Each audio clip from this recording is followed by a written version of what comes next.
আজকের দিনটা কেটেছে বেশ গরম।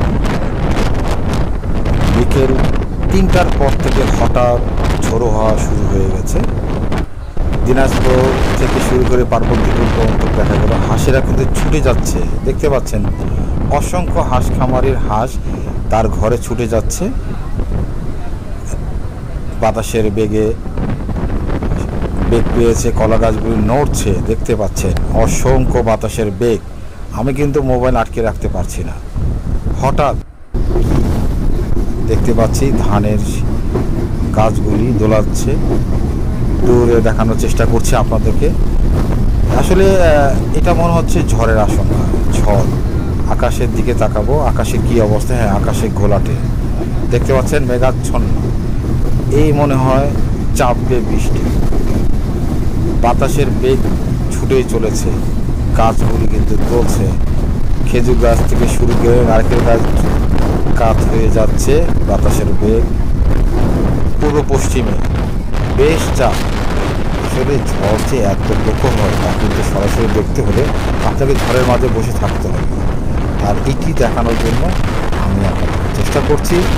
প্রচণ্ড বাতাসের চাপ, দীর্ঘ চাপ, শোষ আওয়াজ, কোনোখানে কিন্তু খায়নি। দেখতে পাচ্ছেন গাছগুলো কিন্তু দুমড়ে মুচড়ে যাচ্ছে।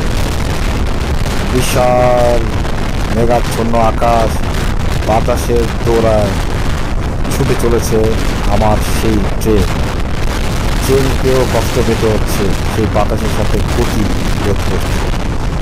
বেশ চাপ, চালানার সামনে বসে আছি, চাপ কিন্তু বেড়েই যাচ্ছে। বাতাসের সাথে মনে হচ্ছে আমি ছিটকে পড়বো আরেকটু।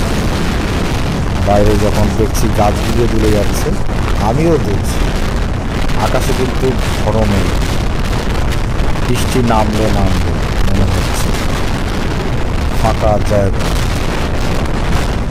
পাতা ছুটে আসছে আমার কাছে, গাছের পাতা টুকরো টুকরো হয়ে ছুটে আসছে আমার ক্যামেরার মুখে। আকাশে কিন্তু মেঘ দেখানোর চেষ্টা করছে। আসলে এই ধরনের চাপে কে কি পড়েছে, যে পড়েছেন অবশ্যই কমেন্টস করবেন। মেঘাচ্ছন্ন আকাশ, প্রচণ্ড বাতাস, ঝড়ের আশঙ্কা, তীব্র বাতাস। প্রচণ্ড বাতাস বললে তীব্র, দেখতে পাচ্ছেন বাতাস কিন্তু দুলিয়ে দিচ্ছে, গাছগুলিকে নাড়িয়ে দিচ্ছে।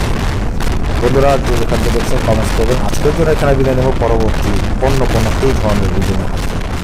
সুস্থ থাকুন, ভালো থাকুন।